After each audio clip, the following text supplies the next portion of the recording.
The Audio Pages presents Finding Refuge.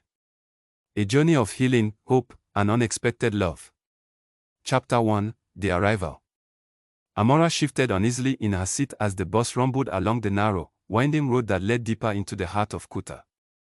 The journey had been long, 5 hours from the last city, and every bone in her body ached from the constant jostling against the cracked leather seat. Outside the window, the world moved slowly, stretches of farmland rolled past, punctuated by clusters of clay houses with thatched roofs, their reddish-brown walls glowing faintly under the late afternoon sun. Palm trees swayed lazily against the pale blue sky, and goats wandered across the roadside without urgency, forcing the driver to honk and swerve occasionally. Amara sighed and leaned her forehead against the glass. She was tired, not just from the journey but from the years of movement, town to town, clinic to clinic, assignment to assignment. Being a travel nurse had given her financial stability and freedom, yes, but it had also made her heart restless.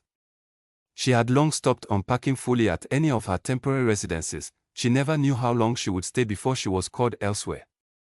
Her thoughts drifted back to Lagos, to the life she had once dreamed of, steady work at a big hospital, a husband, maybe children. Life had not unfolded that way. Instead, here she was, arriving in Kuta, a town she had never even heard of until a month ago when the agency called. The bus jerked to a halt, throwing her slightly forward. Kuta, the conductor shouted, banging on the metal roof with a practiced rhythm. Dust rose in little clouds as the vehicle hissed to a stop. Amara gathered her handbag, adjusted the strap across her shoulder, and rose. Her legs felt stiff, reluctant to carry her into yet another unknown place. But she forced herself down the narrow aisle, past women with baskets of yams and men clutching faded plastic bags, until she stepped out into the thick, warm air of the town. Her first breath of Kuta was rich with contrast, the sharp turn of dust, the faint sweetness of hibiscus flowers carried by a soft breeze, and the earthy scent of rain that had recently fallen. She stood still for a moment, suitcase in hand, taking it all in. Children darted near the bus, their laughter high and clear as they chased after each other. A group of elders sat beneath a large mango tree nearby, their white kaftans glowing in the fading light. They paused their conversation to watch her curiously, some nodding in polite acknowledgement. Vendors called out prices for roasted corn and akara, their voices rising above the general hum of evening activity. Something about the scene tugged at Amara. It wasn't the first time she had arrived in a small town, but there was something unusually warm, almost expectant, about the way the community regarded her. A small girl broke away from her friends and ran up to Amara. She couldn't have been more than 7, her hair tied into neat cornrows with red beads that clicked as she moved. She smiled shyly and said, "Auntie Nurse, welcome." Amara blinked in surprise. "How do you know I'm a nurse?" she asked gently. The girl giggled, covering her mouth with tiny fingers. "Everybody knows. They said you are coming." Then, as quickly as she had appeared, she darted back to her playmates, leaving Amara both amused and slightly unsettled. So, they had been expecting her. Pulling her suitcase behind her, Amara made her way toward the center of the town. The streets were narrow, flanked by low buildings painted in faded pastel shades. A tailor's shop displayed colorful Ankara fabrics, while a small kiosk nearby sold sachets of water and sweets. Women balanced baskets of produce on their heads with effortless grace, moving with the rhythm of a life unhurried. She paused in front of a wooden signpost that read Kuta Community Health Clinic with an arrow pointing down a side road. Relief washed over her, at least she wouldn't have to wander too long searching. The clinic sat on the edge of the town, a modest one-story building with peeling paint but a sturdy structure. Its windows were open to let in the evening air, and the faint smell of antiseptic lingered even outside. A cluster of people waited near the entrance, mothers with children, an elderly man leaning on a stick, a pregnant woman fanning herself with a folded newspaper. As Amara approached, conversations hushed for a moment. Faces turned toward her, curious but not unkind. She smiled politely, and a few people smiled back. She could feel the weight of their gaze, hopeful, questioning. She wondered what they had been told about her, about what she was supposed to bring to their town. A woman in her late 40s emerged from the clinic, her blue nurse's uniform slightly faded from many washes but immaculately pressed. She had a round, warm face and a voice that carried authority. You must be Nurse Amara, she said, reaching out with both hands. Yes, ma'am, Amara replied, shaking her hand firmly. I am Nurse Funk. I've been holding this place down, but I'm glad you're here. Welcome to Kuta. There was genuine relief in her tone, and Amara felt a flicker of responsibility tighten in her chest. She wasn't just filling another temporary role, these people seemed to need her. Funk helped her carry her suitcase into the clinic, giving her a quick tour. The interior was simple but functional: 2 consultation rooms, a small dispensary, and a ward with 6 beds. The walls bore posters about malaria prevention and maternal health, some curling at the edges. A ceiling fan spun lazily overhead, stirring the air just enough to make it bearable. This is where you'll be working, Funk explained. We don't have much, but we do what we can. The people here trust the clinic, and the church, of course. Amara raised an eyebrow slightly. The church. Yes, Funk said, lowering her voice as though speaking of something sacred. The church is the heart of Kuta. And the pastor, well, you'll hear.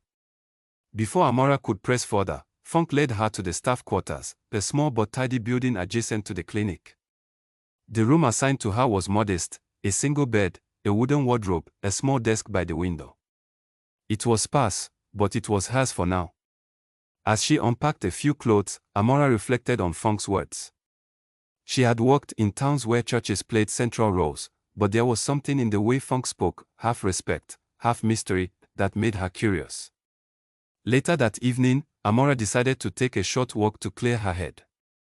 The town was settling into nightfall, lanterns flickering to life along the street. From somewhere in the distance, the rhythmic beat of drums echoed faintly, blending with the croak of frogs by the riverbank. She passed by a group of young men sitting outside a shop, their voices lowered in conversation. As she walked by, one of them whispered, "That must be her, the nurse they said would come." Another responded, "She doesn't know yet." Amara's steps faltered, but she didn't turn back. She was used to being the subject of curiosity in new places. Yet the words, "she doesn't know yet," lingered uncomfortably in her mind. She found herself near the church, a tall white building with a cross that glimmered faintly in the moonlight. Even at this hour, a few people were gathered at the steps, praying quietly.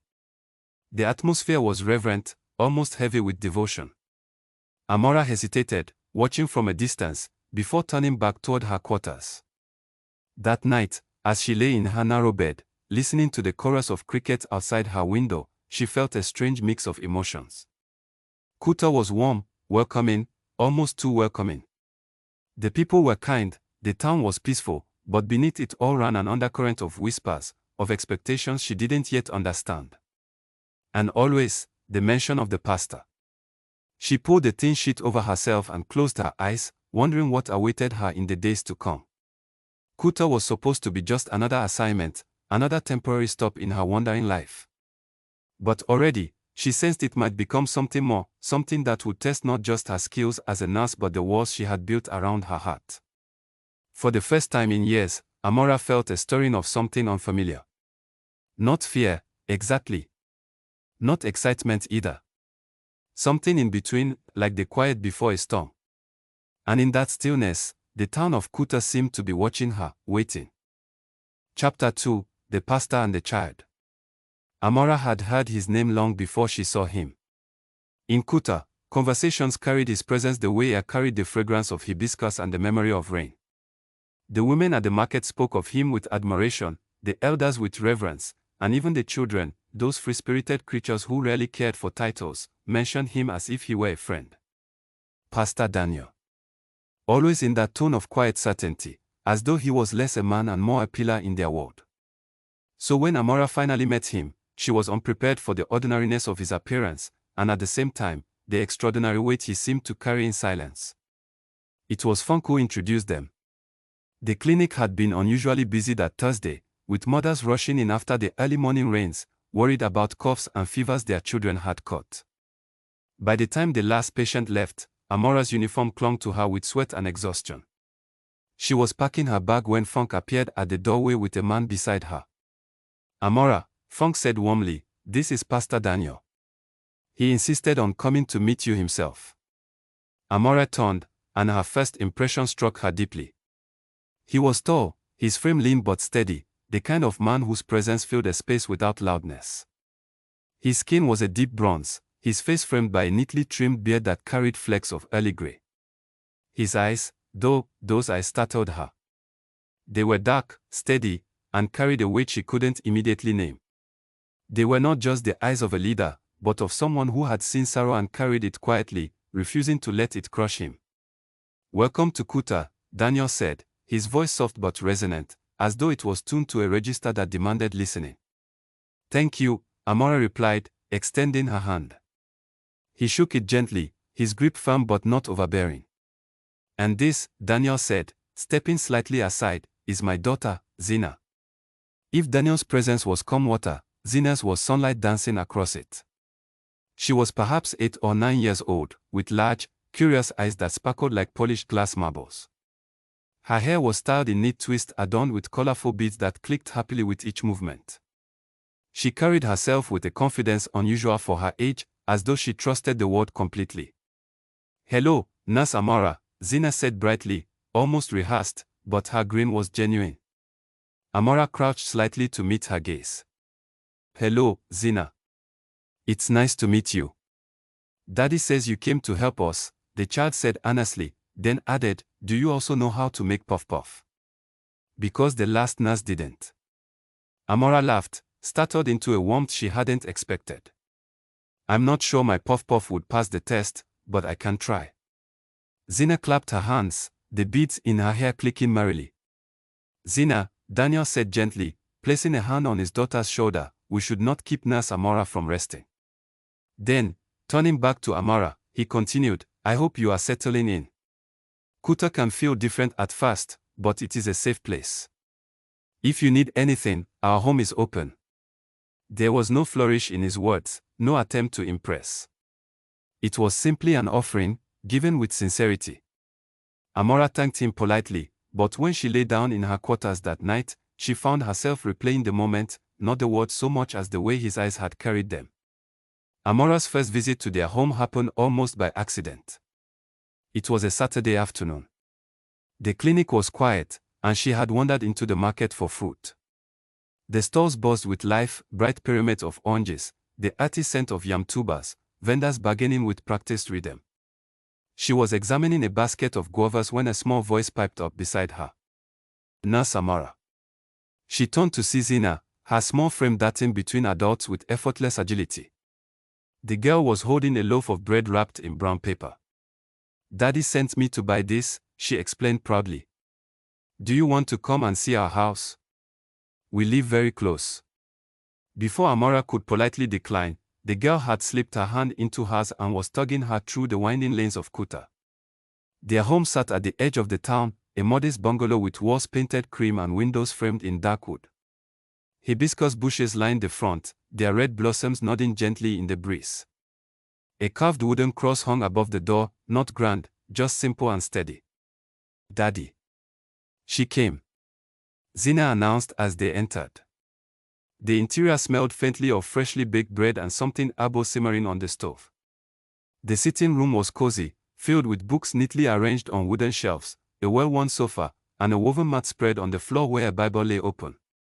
Daniel emerged from the kitchen, wiping his hands on a towel. He looked momentarily surprised but then smiled. "Oh, Nurse Amara. You honor us with your visit."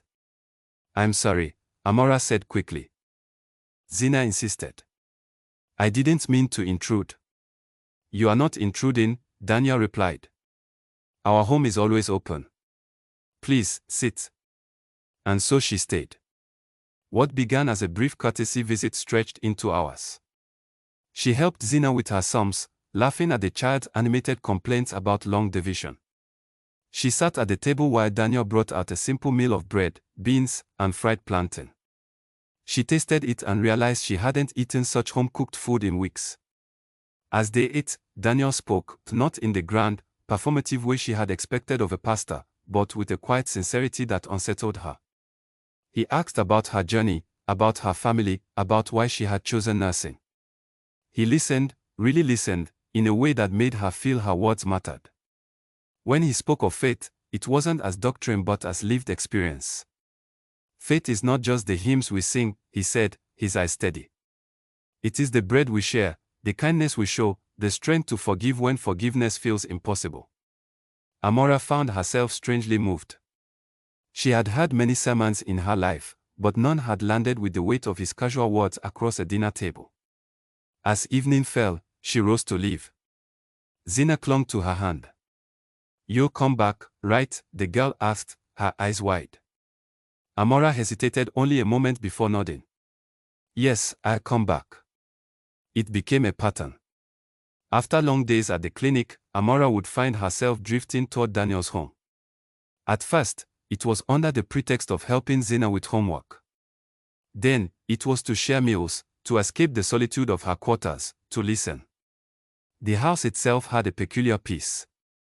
Laughter mingled with scripture, bread with books, the ordinary with the profound. Zina filled the space with her chatter, stories from school, grand plans of becoming the best doctor in the whole of Africa, songs she invented on the spot. Her innocence was like fresh water, washing away the weariness Amara carried from the clinic. Daniel, on the other hand, was steady, a calm center around which their evenings revolved. He spoke of scripture, yes, but also of farming, of books he had read, of the quiet joys of planting a tree and watching it grow. He carried sorrow in his eyes, but he never let it dominate the room. Sometimes, when Zina had gone to bed, the conversations deepened. "Loss shapes us," he said once, his voice low.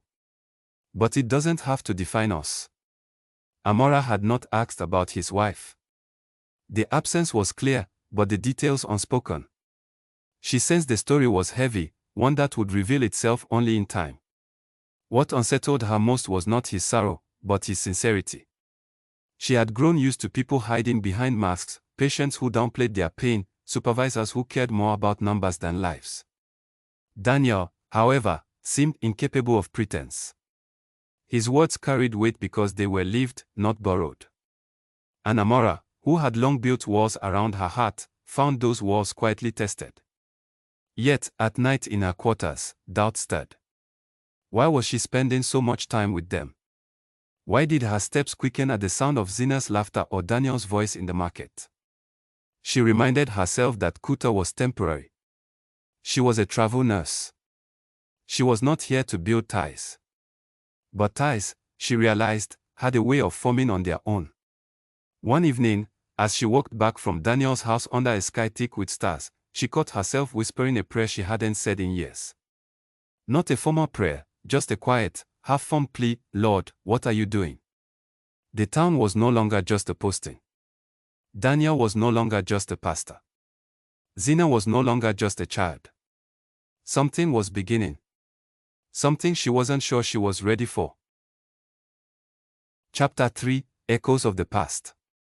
The clinic had fallen into its evening quiet, the kind of silence that came after hours of coughing children, anxious mothers, and patients with ailments that ranged from the trivial to the grave. Amara was tidying up the dispensary shelf when she noticed the last patient of the day lingering by the door. He was an older man, perhaps in his 60s, his shoulders stooped but his eyes carrying a stubborn light. His wrapper was faded, his walking stick polished smooth by years of use. Funk had already gone home, and the man seemed hesitant to leave. "Popo Musa," Amara greeted softly. She had seen him once before, a farmer with calloused hands and a cough that never seemed to leave him. "Do you need anything more?" He nodded slowly. "Not medicine. Just someone to listen." Something in his voice made Amara pause. She set aside the records book and gestured toward one of the benches. "Sit," she said gently. He lowered himself onto the seat with effort, the wood creaking beneath him.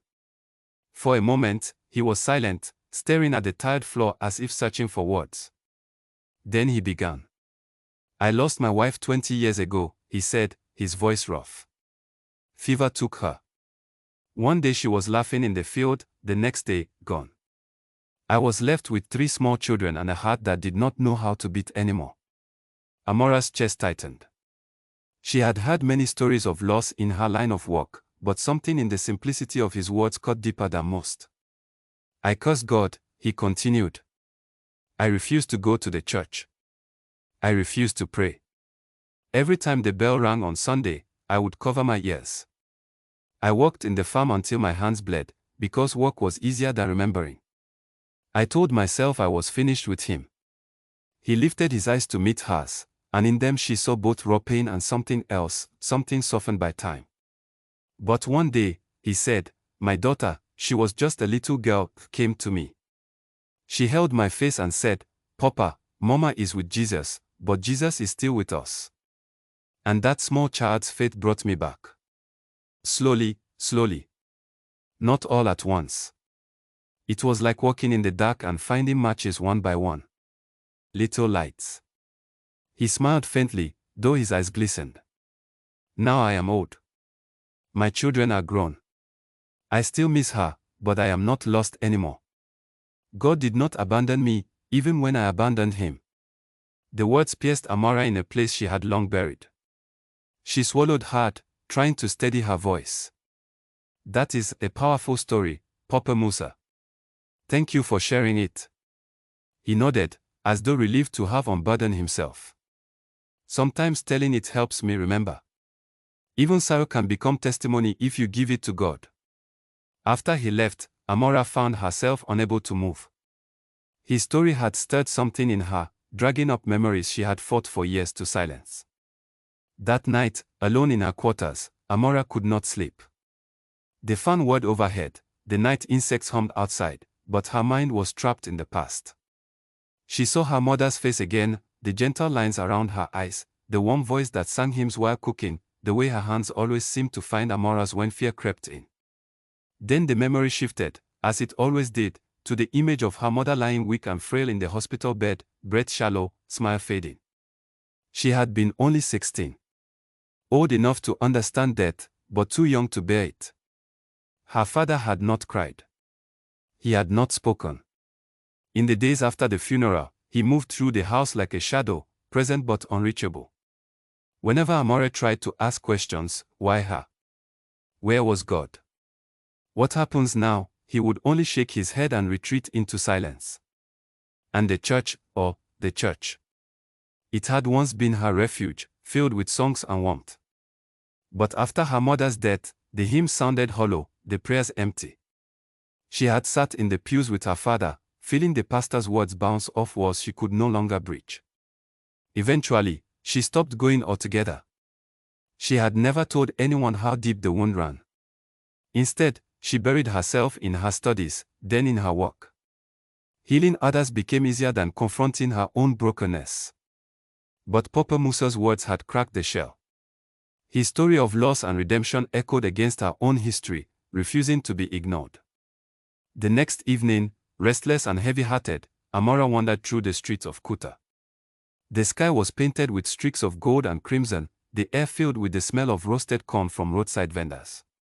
Children's laughter echoed in the distance, but her feet moved without purpose until she found herself standing before the old chapel. It was smaller than the new church Daniel now led. Its walls bore the stains of age, the wooden door slightly warped.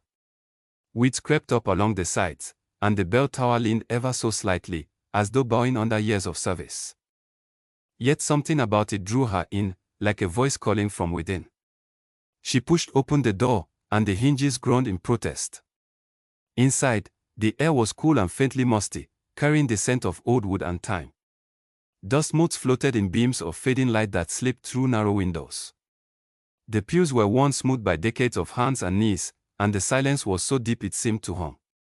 Amara slipped into the last pew, her body folding into the wooden seat as though it had been waiting for her all along. Her fingers brushed against the hymnal resting there, its pages frayed, the cover soft from years of touch. She opened it without thought.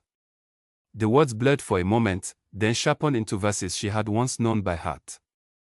Her chest tightened, tears stinging her eyes. She had not sung these songs in years, yet the rhythm of them lived in her bones. She closed the book and bowed her head. For a long time, she sat in silence, her breath echoing in the stillness. Then, slowly, haltingly, words formed on her lips. Not polished, not eloquent. Just raw. Lord, I don't have questions tonight. I don't even have strength. But if peace still exists, even for someone like me, let me taste it. The prayer was small, barely a whisper, but it felt like cracking a door long shut. And in that stillness, though no voice answered, though no vision came, she felt something shift. Not a flood of comfort, not a dramatic revelation, just a gentle loosening in her chest, like the first deep breath after holding air too long. In the days that followed, Amara found herself returning to the chapel. Sometimes she sat in silence. Sometimes she flipped through the hymnal, mouthing words she wasn't ready to sing. Sometimes she simply let the quiet wrap around her like a cloak. It became her hidden refuge, a place where echoes of the past could surface without drowning her. One evening, Daniel noticed. "You work a lot these days," he remarked casually as they cleared the table after dinner at his home. Amara froze, then shrugged. "I like the air." Daniel gave her one of his knowing looks, the kind that seemed to see beyond words, but he did not press. Instead, he said, "There is peace in walking. Especially when you are walking toward God, even if you don't know it yet." His words lingered with her, though she gave no reply. The transformation was not sudden. Amara still carried her grief, still wrestled with memories that cut deep. But little by little, something softened. She noticed it in the way she listened more patiently to patient stories. In the way Zina's laughter felt like sunlight she could allow inside. In the way Daniel's voice, speaking of faith not as dogma but as life, no longer unsettled her but drew her. One night, as she closed the clinic, Funk touched her shoulder. "You seem lighter," she said simply. Amara smiled faintly. "Maybe I am." And for the first time in years, she believed it. Chapter 4: The Broken Church. The invitation came on a quiet Wednesday evening. Daniel had stopped by the clinic after his rounds, his shirt sleeves rolled up, his Bible tucked casually under his arm. He waited until Funk finished with the patient before pulling Amara aside. "We are holding our monthly outreach this Saturday," he said, his voice as calm as ever. "The church organizes a clinic for those who cannot afford regular care. Would you be willing to join us?" Amara hesitated. She had worked many outreach programs in the past, vaccination drives in rural villages, maternal health workshops in crowded city wards, but the idea of stepping directly into the church's ministry stirred an old unease in her. She had only just begun visiting the old chapel in secret. To serve within the church walls felt too close, too soon. But Daniel's eyes held none of the pressure she had felt from pastors in her youth. He was simply inviting, not insisting. "All right," she said finally. "I'll come." Saturday dawned warm, the sky washed in the soft pink of early morning. Amara dressed in her plainest uniform and walked toward the church compound with a steadying breath.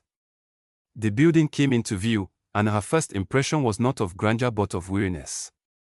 The white paint was peeling, revealing layers of weathered plaster beneath. Cracks crept like veins across the walls, and the roof bore patches of rust where rain had eaten away the metal. The wooden doors sagged slightly on their hinges, and the churchyard was overgrown in places, as if no one had the energy to maintain it fully. Yet the air around it was far from dead. Voices rang out, brisk and purposeful. Volunteers carried folding tables and benches, women arranged boxes of supplies, and children wove between adults with baskets of water sachets. Despite the broken walls, life paused here. Daniel greeted her at the entrance, Zina clinging cheerfully to his hand. "I'm glad you came," he said. Amara managed a small smile.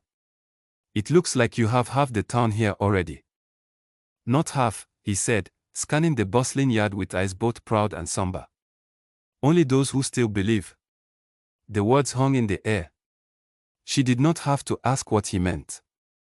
It didn't take long for Amara to hear the whispers. As she unpacked medical supplies, two women nearby lowered their voices. If not for Pastor Daniel, I would never set foot here again," one said bitterly. After what the last leadership did. God forgive them.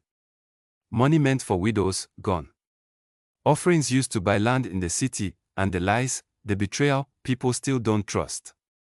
Their voices faded as they noticed Amara listening, but the fragments were enough. She pieced it together over the course of the day. The church had once been prosperous, a thriving hub not just of faith but of commerce and influence. Then came the scandal, leaders accused of siphoning funds, of making promises they could not keep, of failing to live the very message they preached. The shame had scattered members, leaving the building half empty most Sundays. And yet, here were the faithful few, working as though the cracks in the walls did not matter. By mid-morning, the churchyard had transformed into a makeshift clinic. Benches lined with patients stretched under the shade of mango trees. Mothers with infants on their backs, old men with swollen joints, children with eyes too dull for their age, they came in droves. Amara set to work quickly, taking blood pressures, checking fevers, handing out deworming tablets. The air buzzed with both urgency and gratitude. Volunteers passed water, scribes recorded names, young men carried patients who could not walk. It was chaos, but it was holy chaos. At one point, Amara knelt beside a little boy coughing so hard his small body shook. His mother, weary and thin, explained that they had no money for hospital treatment. Amara listened, her heart twisting. She prescribed what she could, but more than that, she placed a hand gently on the boy's back and whispered encouragement. For the first time, she felt not like a nurse passing through, but part of something larger, something rooted in both medicine and mercy. She caught Daniel watching from across the yard. He was not standing apart, as she had seen some pastors do in outreach settings. He was there in the thick of it, carrying boxes of supplies, comforting crying children, even sweeping dust from the path to make space for patients. His voice carried not in sermons but in steady acts of service. Amara found herself strangely moved. As the sun dipped lower, the volunteers gathered to sing.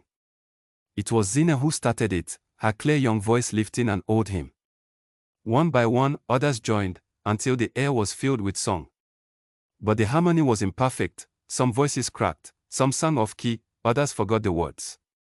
The children's clapping faltered, then picked up again in uneven rhythm. Amara, standing at the edge, felt a pang of recognition. It sounded nothing like the polished choirs of her youth. This was broken harmony. And yet, somehow, it was more beautiful. Daniel stepped forward when the song ended, his Bible in hand. He did not climb the pulpit, nor raise his voice to command attention. He simply spoke where he stood, dust on his shoes, sweat on his brow. My brothers and sisters, he began, we are not here because we are perfect. If perfection were required, none of us could stand. We are here because God is gracious. Because even when the walls fall, His love does not. The church is not bricks. The church is not money. The church is people. And as long as we keep showing up, as long as we keep loving, God is building something new. The words were simple, but they cut through the air with clarity. Amara saw heads nodding, shoulders straightening. She felt it in herself too, an unexpected ache loosening. For years, she had equated church with rules, with rigid expectations, with disappointment. But here, in this battered building filled with scarred people, she saw faith alive, messy, imperfect, resilient. When the day finally wound down and the last patient was seen, Amara sat on the church steps, exhausted. Daniel joined her, lowering himself with a sigh. "Thank you," he said. "You gave more than medicine today." Amara shook her head. "I only did what I know how to do." "No," Daniel said, his voice steady. "You gave presence. That matters more than you think." She looked at him, the evening light softening the lines of his face. For a moment, words caught in her throat. Then, quietly, she admitted, "I left the church years ago. After my mother died, I couldn't see anything but the pain. I thought faith was about getting answers. But today felt different." Daniel did not rush to fill the silence. He let it linger, his gaze steady on the horizon. Finally, he said, "Faith is not about having answers. It is about finding God even when there are none. It is about grace that holds us together when everything else is broken." His words settled over her like evening dew, gentle, unforced, true. And in that moment, sitting on the worn steps of a scandal-scarred church, Amara realized something was shifting inside her. She had come to Kuta expecting another assignment, another stop along her endless journey. Instead, she was beginning to see faith not as doctrine she had abandoned, but as a living, breathing hope, one that met her in broken places. That night, as she lay in her small bed, Amara thought of the cracked walls of the church, the faltering voices of the children, the weary hands of volunteers who still showed up despite betrayal. She thought of Daniel's steady presence, Zina's bright laughter, Papa Musa's testimony, her own whispered prayers in the old chapel. For the first time in years, she felt the faint stirrings of belonging. Not perfect, not complete, but real. And she knew that Kuta was no longer just a place she was passing through. Something was anchoring her here. Something she could not yet name. Chapter 5, A Prayer in the Rain. The storm came without warning. One moment, the evening sky was soft and gold, streaked with the fading light of sunset. The next, dark clouds rolled across Kuta's horizon, heavy and low, swallowing the color. A rumble of thunder shook the air, and fat raindrops began to splatter against the churchyard dust. Amara had lingered after the outreach, helping pack away supplies. She was folding a stack of linens when the downpour began in earnest, sheets of water cascading from the heavens, drumming against the roof, splashing mud against the church walls. Daniel appeared at the doorway, shaking droplets from his hair. "You'll have to wait it out," he said. "The roads flood too quickly in a storm like this." Amara glanced at the curtain of rain outside. Even from a distance, she could see rivulets forming in the clay soil, carving channels that led nowhere. She sighed, resigned. "I suppose I'm trapped then." "Not trapped," Daniel said, a half-smile tugging at his lips. "Sheltered." Something in the way he said it, gentle, almost reverent, made her chest tighten. They settled into the dim church, the only light coming from flickering lanterns Daniel had lit along the walls. The pews gleamed dark with age, the hymnal stacked neatly though many were missing covers. The rain played its own music on the corrugated roof, steady, insistent, 1,000 drums beating in unison. It drowned out the sounds of the world beyond, leaving only the storm, the echo of their breathing, and the silence between them. Amara sat near the front, her hands folded in her lap. Daniel remained a few pews behind at first, his posture straight, his gaze turned toward the altar as though he were keeping vigil. For a while neither spoke. The storm had a way of demanding reverence. Finally, Amara's voice broke the quiet. "It reminds me of home," she said softly. "When I was a girl, I used to sit by the window during storms and listen. My mother would sing to cover the thunder." Daniel's eyes shifted toward her. "What would she sing?" "Hymns," Amara said, a faint smile brushing her lips. "Always hymns. Even when the power was out, even when the roof leaked." Her voice made me feel safe. Her smile faltered. The memory pressed too close to her chest, brushing against wounds that had never fully healed. Daniel rose and moved forward, sitting across the aisle from her now. His presence was quiet, steady. "I used to love storms too," he said after a moment. "Until the night one took her from me." Amara turned her head. The words hung heavy, raw. He clasped his hands, staring at them as though they carried the weight of his confession. "My wife, Miriam. It was 5 years ago. She had gone into labor during a storm like this. The roads flooded, and we couldn't reach the hospital in time. By the time help came, his voice broke. He swallowed hard, pressing on. She was gone. And the baby, Zina, barely survived. Some days I wonder if my faith lived through that storm, or if I buried it with her." The air thickened. The storm outside seemed to answer, thunder rolling low and mournful. Amara's breath caught. She had known Daniel carried sorrow, his eyes revealed it even in moments of laughter, but hearing the story tore through her. "I'm so sorry," she whispered. He shook his head slowly. "People tell me to let go of the guilt. That it wasn't my fault. But I was her husband. I should have protected her.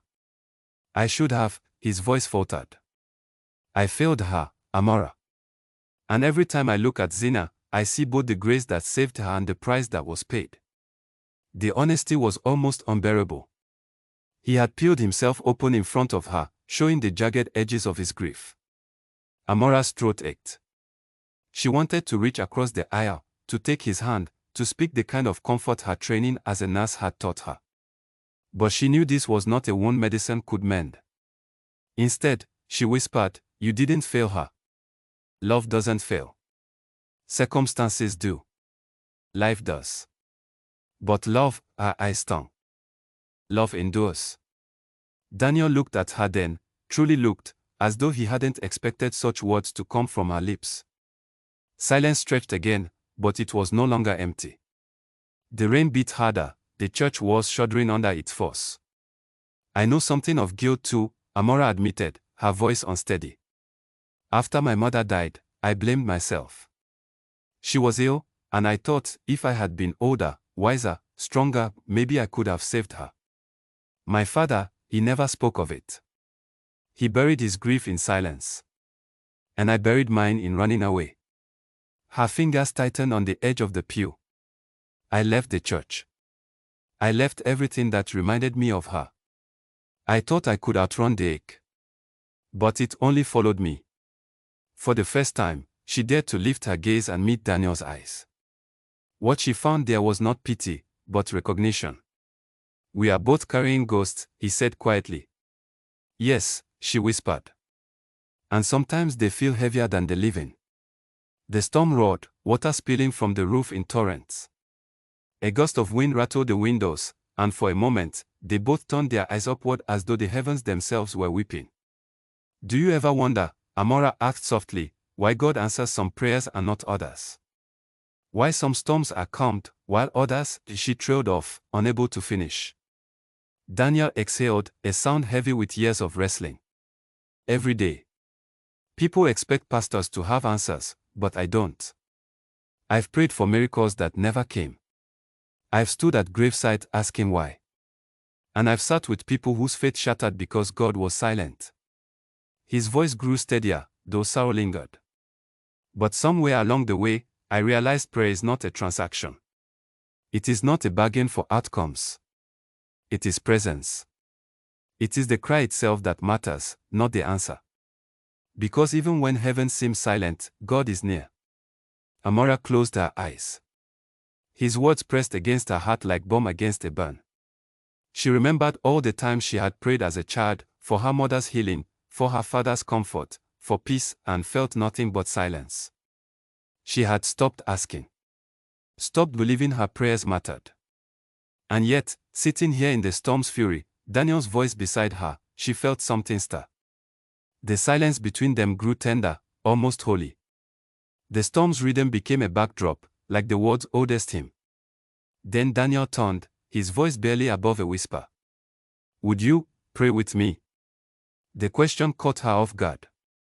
It had been years since anyone had asked that of her. She almost refused, out of fear, out of disbelief, but something in his eyes stilled her. They were not commanding, not expecting. Only inviting. Her throat tightened.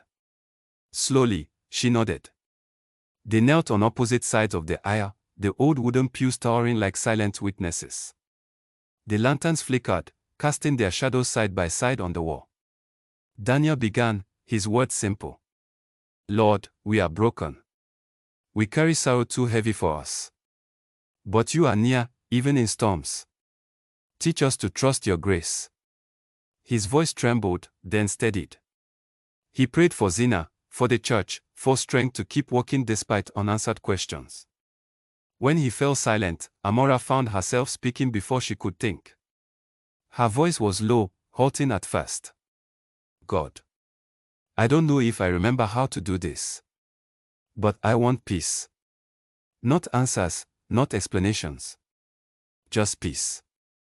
Her words cracked, but once spoken, a strange quiet washed through her. It was not dramatic, not a sudden burst of light. It was simply a stillness, a settling, like the earth drinking the rain. When she opened her eyes, Daniel's gaze met hers across the aisle.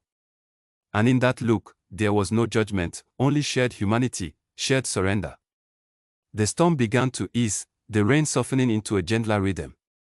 Outside, the earth steamed with relief, and the air smelled of newness. Amara rose slowly, her knees stiff from kneeling. Daniel stood too, brushing dust from his trousers. For a moment they stood in silence, the space between them charged not with romance but with something deeper. It was as though, in that storm, they had glimpsed each other's souls, and neither had turned away. Daniel gave a small nod, as if sealing a vow. "Thank you," he said. Amora's lips curved into the faintest of smiles. "For what?" "For trusting me with your prayer." She lowered her gaze, her heart beating oddly fast. "And you with yours." They walked out together once the rain had dwindled, their steps side by side in the damp earth. Neither spoke of what had shifted, but both felt it, a connection forged not in lightning, but in the quiet after the storm. Not romance, not yet. But something eternal had begun to take root. Chapter 6, The Letter. The afternoon sun slanted through the small windows of Amora's house, casting soft streaks of light across the dust-filled air. Amara sat cross-legged on the floor, her sleeves rolled up, her hair tied back in a loose bun. Beside her, Zina, wide-eyed, eager, and messy with excitement, in her hand was a storybook. "Please, can you read me a story?" "Look at this one," Zina exclaimed, holding up a tattered book with a picture of animals boarding an ark painted on the cover. The edges were frayed, the spine nearly broken. Amara smiled faintly. "That's Daniel in the lion's den. Do you know the story?" Zina shook her head, her braids bouncing. "Not really. My teacher sometimes talks about it in Sunday school, but she didn't finish." "Can you tell me?" Amara hesitated. The truth was, she hadn't told a Bible story in years. She had once known them all, David and Goliath, Adam in the Garden of Eden, Esther's courage, but time, work, and heart had buried them beneath layers of doubt and avoidance. Still, Zina's innocent eyes tugged at her heart. "Maybe later," she said softly, patting the girl's head. The little girl nodded and busied herself with the pile. As Amara reached for a dusty box in the corner of her room, something slipped out and tottered to the floor. It was a thick, leather-bound book, familiar yet strange. She froze, her breath catching in her throat. Her Bible. It was worn at the edges, the cover slightly cracked from years of neglect. She remembered the last time she held her Bible, how it had felt heavy, not just in weight but in the memories it carried. Her fingers trembled as she brushed away the dust. She almost shoved it back into the box, unwilling to feel the ache it brought. But Zina, curious as ever, had noticed. "Is that your book?" the child asked, scooting closer. Amara forced a small smile. "Yes, it's my Bible." Zina's eyes widened with admiration. "Wow. Can you read me something from it?" The request pierced Amara's chest. She swallowed hard, flipping the book open at random, pretending to search. Pages rustled beneath her hands until something caught her attention. A folded piece of paper, yellowed with time, lay tucked between the Psalms. She froze. Her heart pounded as she carefully pulled it out. The handwriting on the front was unmistakable, firm yet gentle, written in the way she remembered from grocery lists and birthday notes. Her mother's handwriting. The room seemed to blur. For a moment she couldn't breathe. She had not seen this handwriting in years. "Who's it from?" Zina asked innocently. Amara didn't answer. Her fingers trembled as she unfolded the paper. At the top, in bold, steady strokes, it read, "To my dearest daughter, Amara." Her throat closed. Tears threatened at the corners of her eyes before she even began to read. She clutched the letter with both hands, her heart thudding, and started. The letter, "My beloved daughter, if you are reading this, then God has granted you the gift of finding it at the right time. I may not be with you when your eyes rest upon these words, but know this, my prayers for you have never ceased and will never cease. You are my treasure, my joy, and the child of my prayers. Amara, I know life can be hard. I know you carry burdens you do not always speak of. I know sometimes you feel far from God, far from yourself, and even far from me. But remember this, distance does not mean abandonment. Silence does not mean absence. God is with you, even when you cannot feel Him. When I prayed for you as a baby, I prayed that your life would be wrapped in His grace.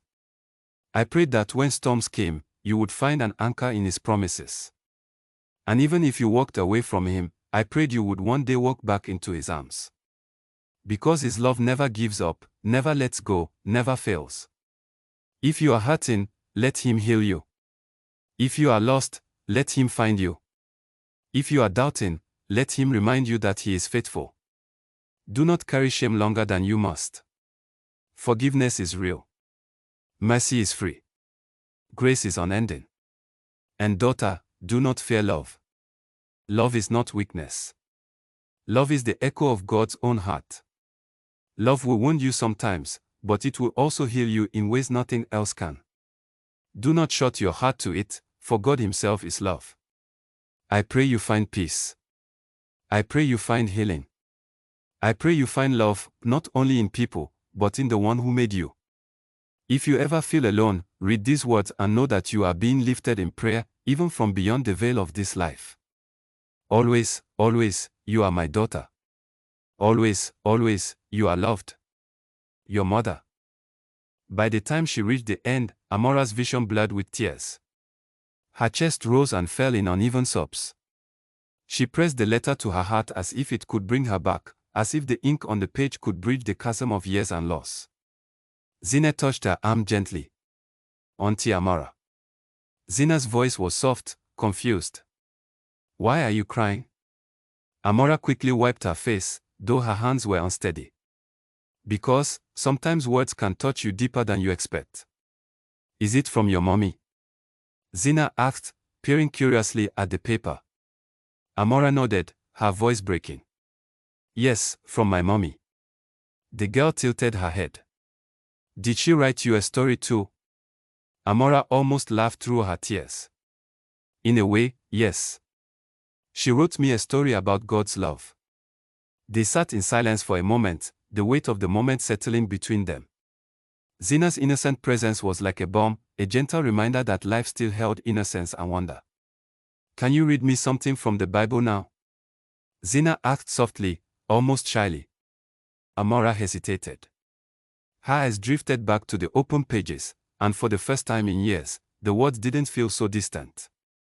She turned to Psalm 139, a passage her mother often read to her when she was younger. She began to read aloud, her voice trembling at first, then growing steadier. Where can I go from your spirit? Where can I flee from your presence? If I go up to the heavens, you are there. If I make my bed in the depths, you are there. Her voice cracked, but she continued, every word cutting deep yet healing in strange, unseen ways. Zina listened intently, her eyes wide as if drinking in every syllable. That means God is everywhere, right? She asked. Yes, Amara whispered, tears streaming freely now. Even when we feel far away, He's still here.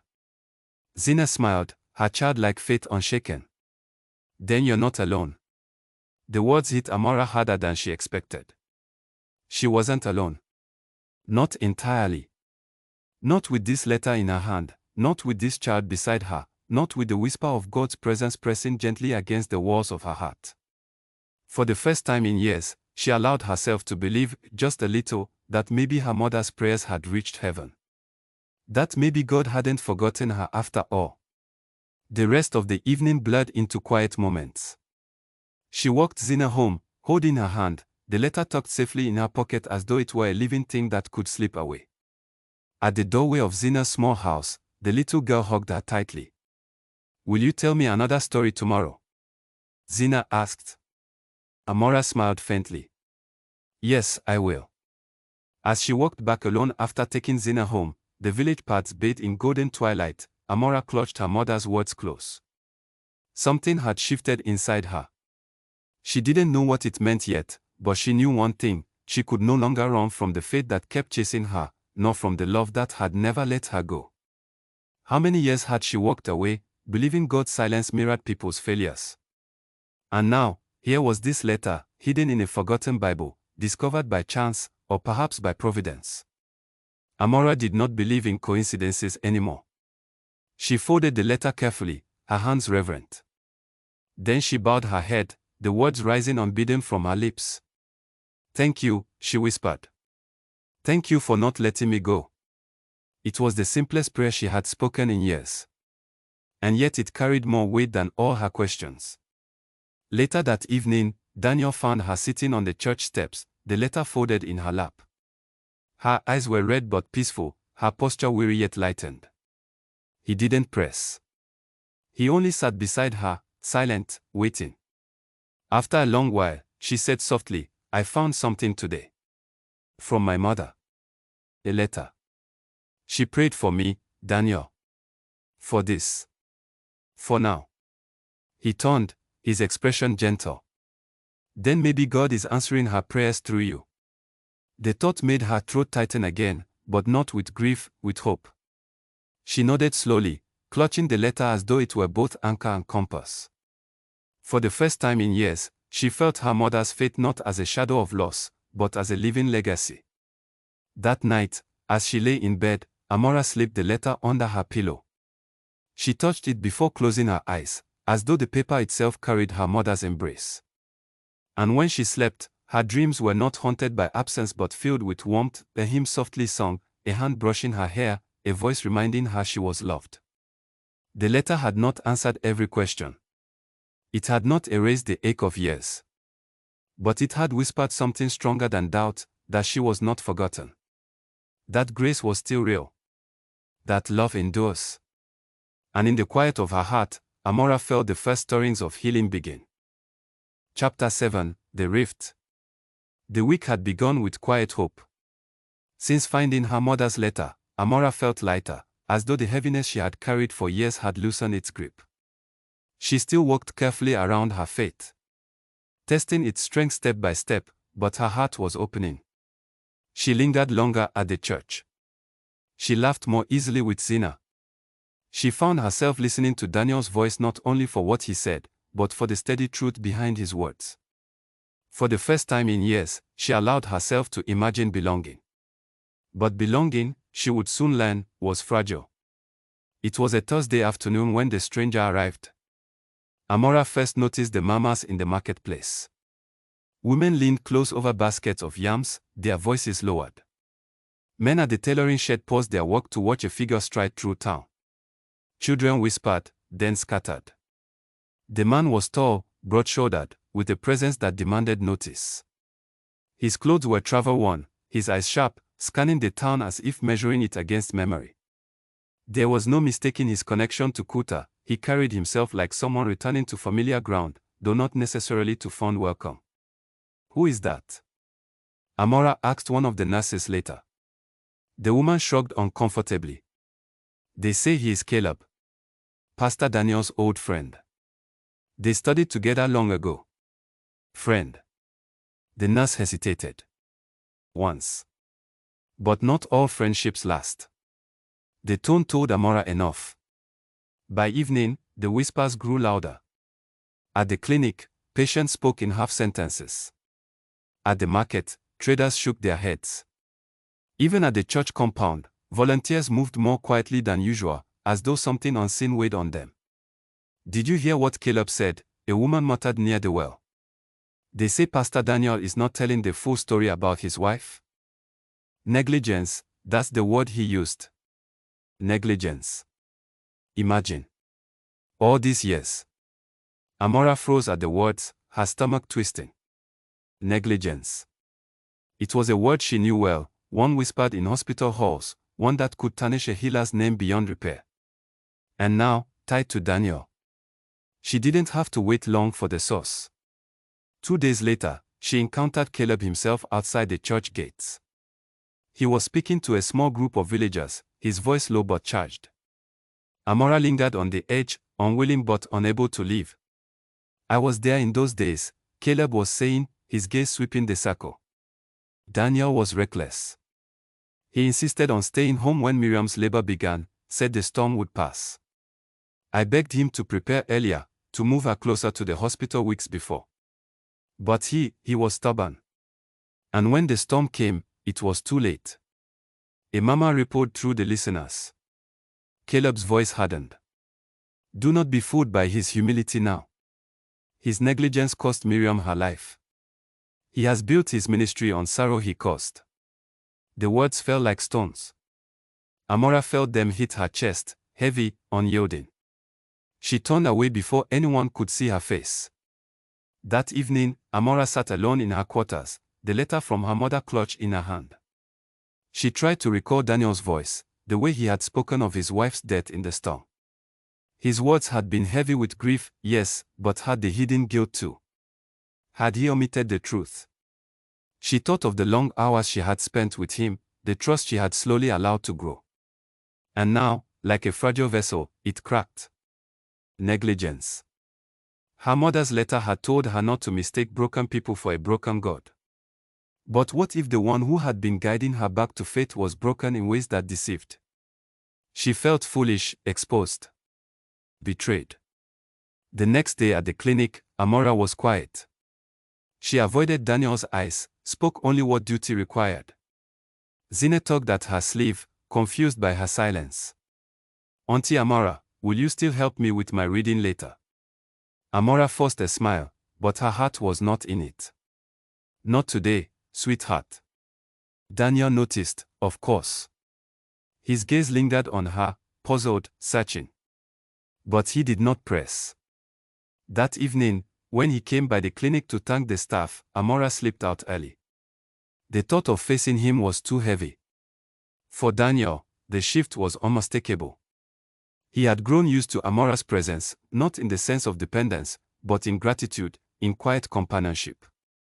She had brought light to Zina, steadiness to the clinic, a gentleness that reminded him of what community could be. And now, she pulled away.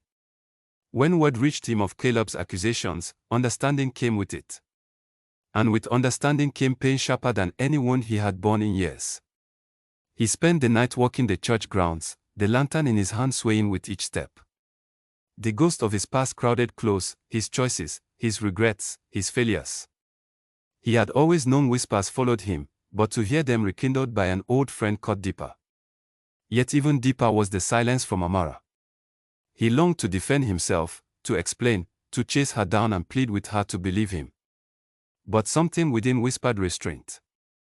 Instead, he entered the sanctuary, empty but for shadows, and fell to his knees.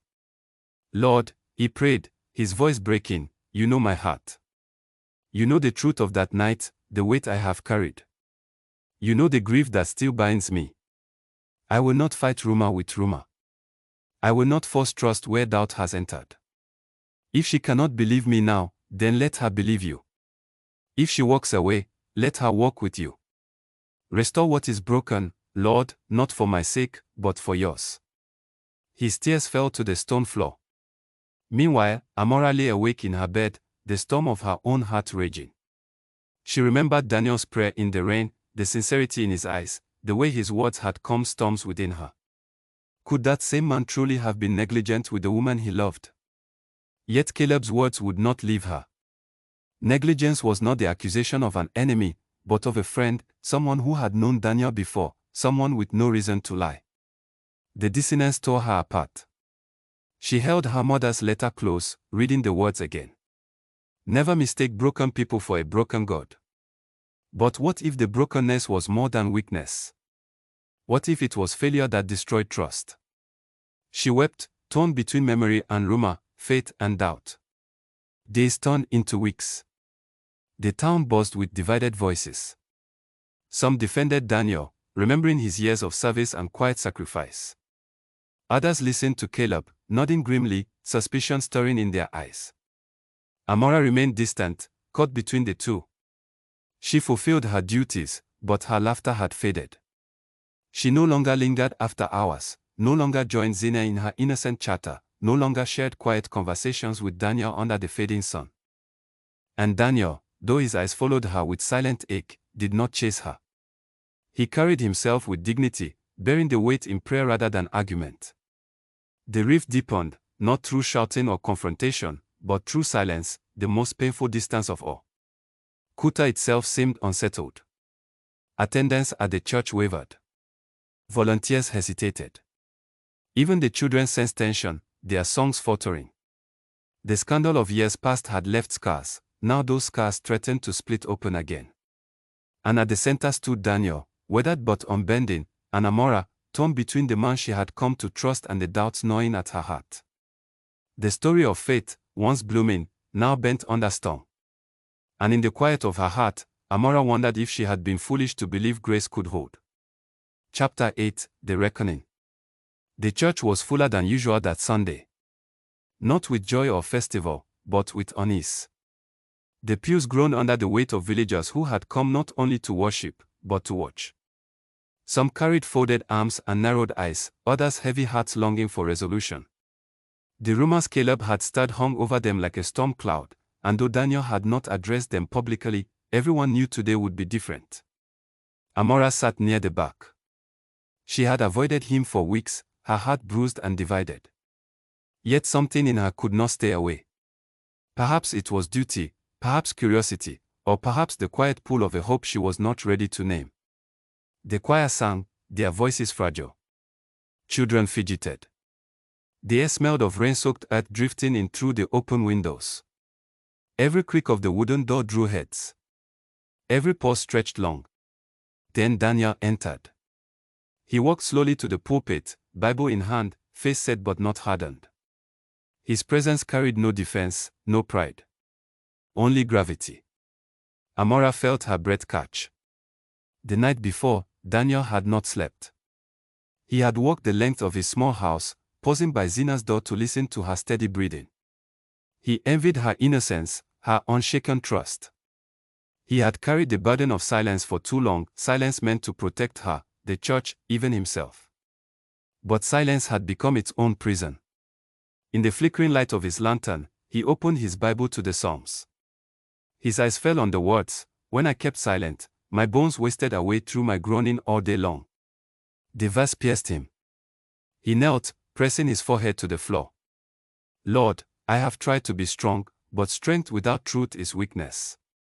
If my silence has wounded, forgive me. If my words tomorrow break me, let them break me into your hands." And so, he rose in the morning resolved not to defend, not to justify, but to tell the truth. Daniel opened his Bible slowly. His hands did not tremble, though his heart did. "My brothers, my sisters," he began, voice steady but soft, "today I cannot preach as I usually do. Today I must speak as a man, flawed, grieving, but held by grace." A murmur rippled through the room. He looked down for a long moment, then back at them. "You have heard whispers. Perhaps you have wondered about Miriam, my wife? For years, I have spoken of her with honor, but never with full truth. And that silence has become a shadow among us. It is time to bring it into the light." The room stilled. Even the children leaned closer.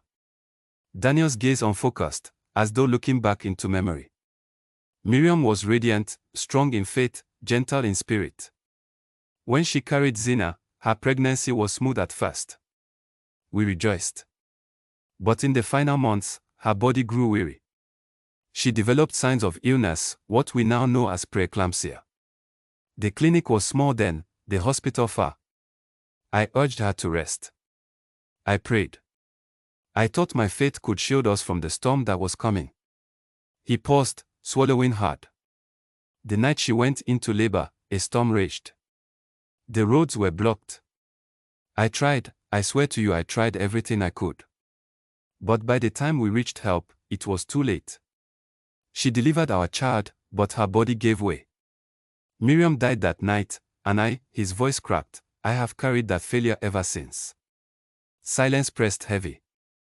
Daniel closed his eyes briefly, steadying himself. I blamed myself. I should have prepared earlier. I should have taken her closer to care. I thought my faith was enough. And when it was not, guilt consumed me.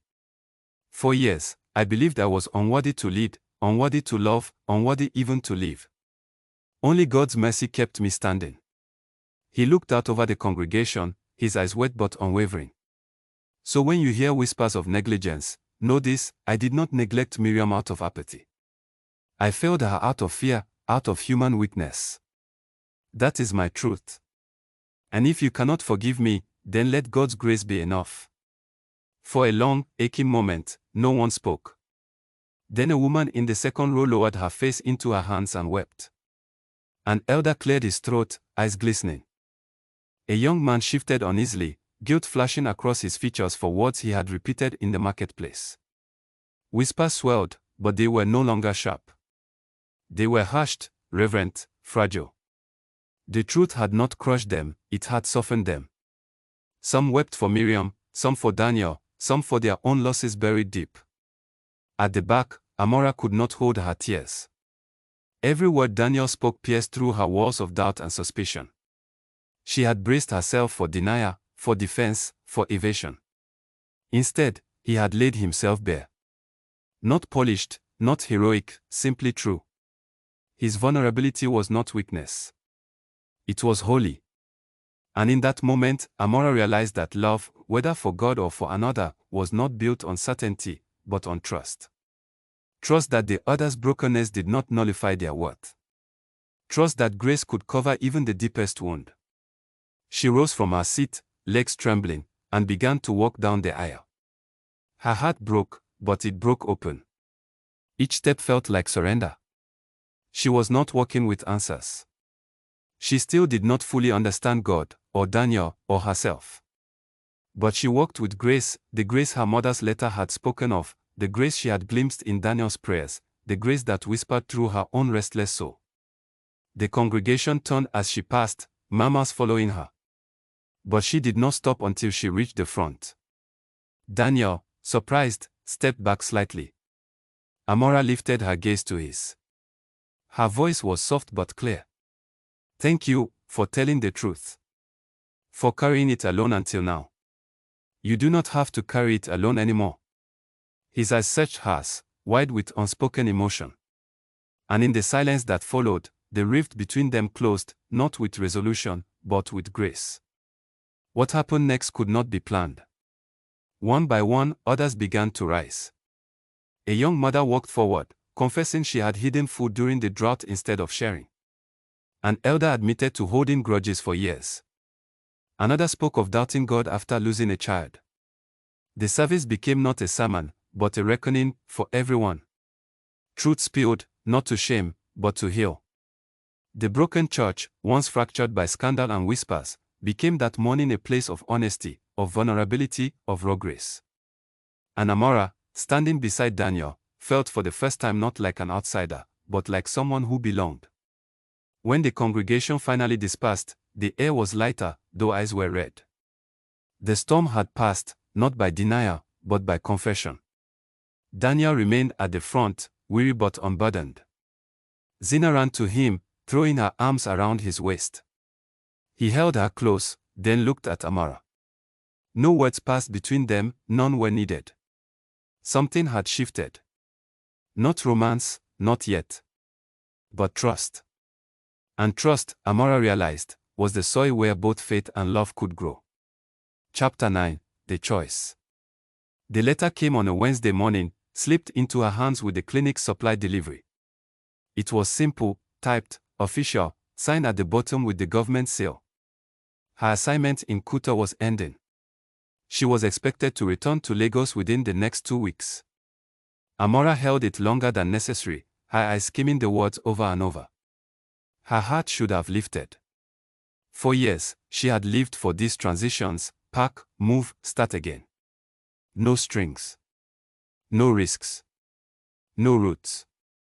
But this time, her fingers trembled. That night, she lay in bed, listening to the chorus of crickets outside.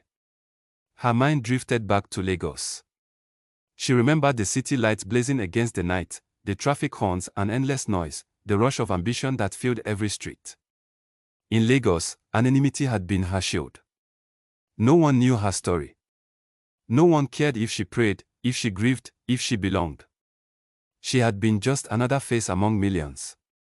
And she had preferred it that way. The thought of returning to that old life stirred something: comfort, yes, but also emptiness. For Lagos meant freedom, but it also meant loneliness. Her chest tightened. Here in Kuta, everything was different. Children called her Auntie Amara in the streets, tugging at her hands with laughter. Neighbors sent bowls of soup to her door unasked. Patients greeted her with warmth, not suspicion. And then there was Zina. Sweet, curious Zina, who ran to her after clinic hours with drawings, questions, and hugs too big for her small frame. Zina had become a shadow at her side, slipping her hand into Amora's as though it belonged there. The thought of leaving her behind brought a sting to Amora's eyes she had not expected. And Daniel. She thought of the way he carried himself, quiet, steady, his dignity not in pride but in humility. She thought of his honesty that day at the pulpit, the way his voice had broken yet held steady, the way he chose vulnerability over defense. She remembered the look in his eyes when she had walked forward, offering not judgment but grace. Daniel had not asked her to stay. He never would. But in his presence, she had found something Lagos had never given her, peace. 2 evenings later, she found him repairing the wooden benches outside the church. The sun was setting, painting the sky with streaks of orange and gold. "You work too much," she said softly. He looked up, a faint smile tugging at his lips. "And you do not?" She sat on the bench he had just mended, running her hand over the smooth surface. For a long moment, she was silent, the letter heavy in her pocket. Finally, she drew it out and placed it beside him. "My assignment is ending." He stilled, eyes scanning the paper. His jaw tightened almost imperceptibly, but he nodded. "I knew the time would come." "You're not surprised." "I've always known you were here only for a season," he said. His voice was calm, but his hands betrayed him, clenched, then released. "Kuta has been blessed to have you." Her throat ached. She wanted him to ask her to stay, to give her a reason. But Daniel was not a man who bound others by his need. She whispered, "And if I want to stay?" He turned then, truly looking at her. His eyes held that same mixture of sorrow and strength she had noticed the first day. "Then stay. Not for me. Not for Zina. But because you know it is where you are meant to be." The simplicity of his words cut deeper than persuasion ever could. The following afternoon, Zina bounded into the clinic, her school bag bouncing against her back. "Auntie Amara," she cried, throwing her arms around Amara's waist. "Guess what? I got the top score in my test. You promised to check my work, remember?" Amara laughed, ruffling her hair. "Of course. Bring it here." As Zina proudly displayed her paper, Amara's eyes blurred. The child's joy was so pure, so unguarded. When Zina hugged her again, Amara held her tighter, reluctant to let go. How could she walk away from this? That evening, Amara visited Mama Ebo, one of the oldest women in town. The elder listened as Amara spoke of Lagos, of duty, of longing and fear. Finally, Mama Ebo chuckled softly. "My daughter, life will always offer you 2 roads, the one of escape and the one of courage. Escape feels safer, but it leaves you hungry. Courage is costly, but it feeds the soul." Her wrinkled hand covered Amara's. "Do not ask where the path is smooth. Ask where your spirit breathes. That is where you belong." Amara wept quietly, the words sinking deep. That night, she knelt beside her bed.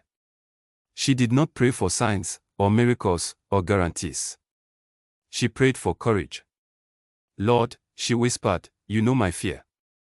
You know how I have run. I do not ask you to make the road easy. I ask you to make me brave enough to walk it." As silence settled, peace came, not as thunder or vision, but as stillness. She knew then. Her healing was not in escape. It was in staying. The next morning, she unpacked the small suitcase she had begun to fill.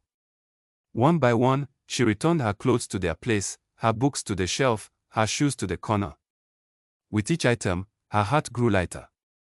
Later, she walked to the church, where Daniel was sweeping the steps and Zina played nearby. When Daniel looked up, Amara smiled, a smile steady, sure. "I'm not leaving," she said simply. For the first time in years, Daniel's face broke into a full smile, unguarded and bright. Zina squealed, running to throw her arms around Amara. And in that moment, Amara knew she had chosen rightly, not Lagos, not escape, but love, community, and faith. The sun rose higher, spilling golden light over the worn church walls, the clinic nearby, the dusty paths lined with hibiscus. Kuta was not perfect, but it was home. And for the first time in her life, Amara stopped running. She had chosen. Chapter 10, the sunrise. The first light of dawn stretched across Kuta, painting the horizon in soft strokes of pink and gold. A cool breeze drifted over the town, carrying the scent of hibiscus and wet earth from the night's dew. Slowly, the dusty paths filled with villagers, men, women, children, each drawn by the call of the sunrise service. It was tradition, older than most could remember, to gather at dawn on the first Sunday after the harvest. But this year, the air carried a new kind of anticipation. Rumors had once filled these streets. Scandal had once silenced their songs. But now, the church was full again. Amara stood near the entrance, watching them come. Her heart swelled as she saw the children skipping, their bare feet tapping rhythms on the ground. Elders walked slowly, leaning on sticks, their faces softened by smiles. Mothers carried babies wrapped in bright cloth, fathers lifted benches onto their shoulders.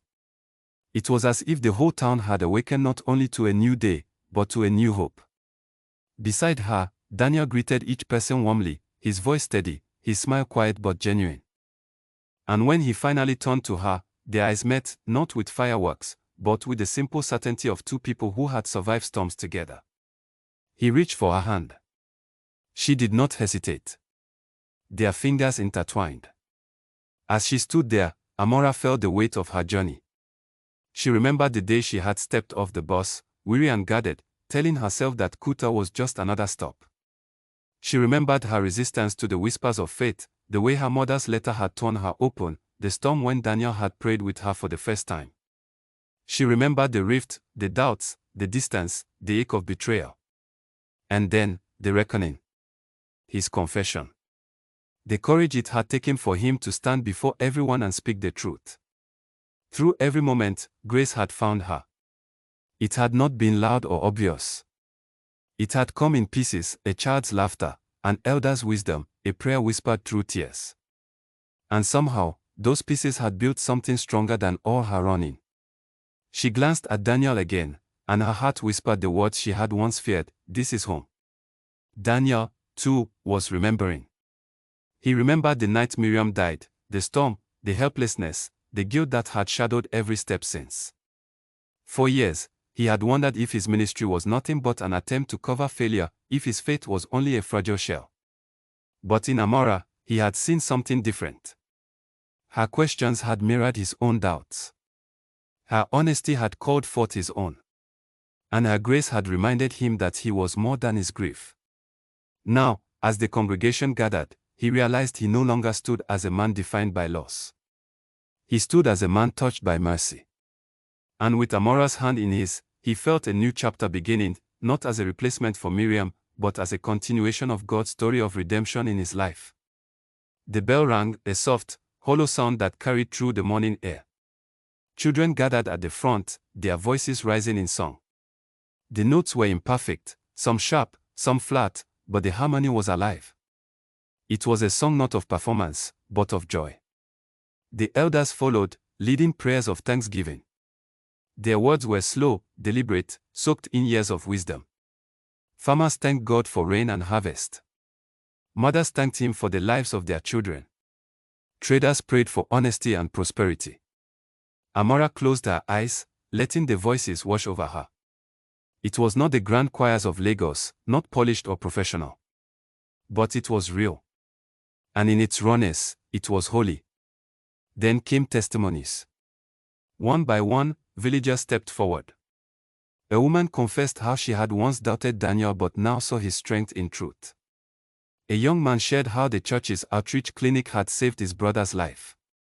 An elder admitted he had held grudges but found freedom in forgiveness. Each story was a thread, weaving together a tapestry of redemption. Amara listened, tears slipping silently down her cheeks. She realized that healing was never solitary. It was communal. Her story, Daniel's story, the town's story, they were all bound together by the same grace. At one point, Daniel was called forward to pray. As he stepped to the front, Amara felt his fingers tighten around hers briefly before he let go. He prayed not as a pastor standing above, but as a brother among them. "Lord," he said, "we are not perfect. We are broken in many ways. But you have not abandoned us. You have met us in our weakness, lifted us in our sorrow, and given us hope again. Teach us to walk in your grace, not alone, but together. His voice faltered slightly, but his face was luminous in the dawnlight. When he returned to her side, Amara slipped her hand back into his. No words were exchanged. They didn't need them. As the service ended, the congregation lingered. Children chased each other between the pews. Women shared food wrapped in leaves, passing bowls of steaming rice and vegetables. Men laughed, slapping each other on the back. The churchyard was alive with sound and color, a reflection of life itself. Amara found herself surrounded by greetings, embraces, and thanks. She was no longer the outsider, no longer just the nurse who had come for a season. She was part of them. When Zina ran to her, tugging at her hand, Amara knelt to hug her tightly. The child whispered, "I'm glad you didn't leave." Amara's throat tightened. "So am I, sweetheart. So am I." As the crowd began to drift home, Amara and Daniel remained for a moment on the church steps. The sun had fully risen now, its light spilling over the fields, the rooftops, the faces of the people walking away with laughter. Amara leaned her head against Daniel's shoulder, and he rested his hand lightly over hers. They weren't perfect. Their journey had been messy, painful, uncertain. But grace had found them, in letters, in storms, in prayers, in each other. And for now, that was enough. The sunrise blazed brighter, and Kuta awoke to a new day. Thank you for listening. If you like this audio recording, kindly like the video and subscribe to our channel so you don't miss any of our audio recordings.